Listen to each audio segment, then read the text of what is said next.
آزاد میډیا یوټیوب چینل ته ښه راغلاست. ناروې غونډه طالبانو سره پر بشري حقونو، امنیت او بشري مرستو خبرې وشوې.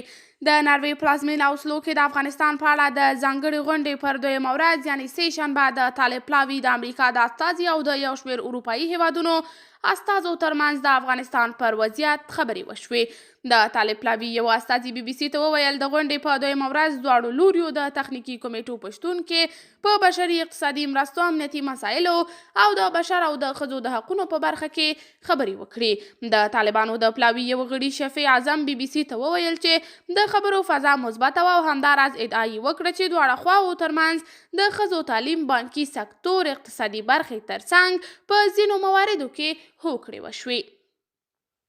ښاغلی اعظم زیاتوي چې سه شنبې به په ګڼو موضوعاتو مفصلې خبرې کیږي او هیله یې څرګنده کړه چې له ګڼو لاسته راوړنو سره به افغانستان ته ستانه شي. د BBC خبریال داود قریزاده چې د ناروې پلازمینې اوسلو ته تللی وایي دواړه لوري هیلهمند دي چې دا ناستې به یې خپلو موخو ته نږدې کړي. د طالبانو د بهرنیو چارو سرپرست وزیر او د دغه ډلې د پلاوي مشر ملا امیر خان متقي دا خبرې رغنده وبللې، خو ویې منله چې د ټولګډوني حکومت د معنا په اړه اختلافات لا هم نه دي حل شوي.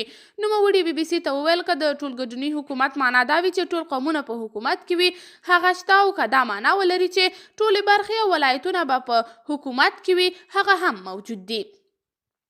خو ګوتنیونکي وایي چې د طالبانو د کابینې ټول غړي او چارواکي نارینه دي او نږدې ټول په دوی پورې تړاو لري او دیني عالمان دي.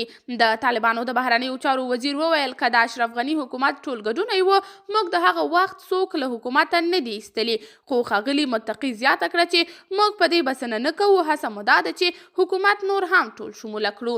یاد دې وي چې دا لیدنې د تړلو دروازو تر شا ترسره کیږي.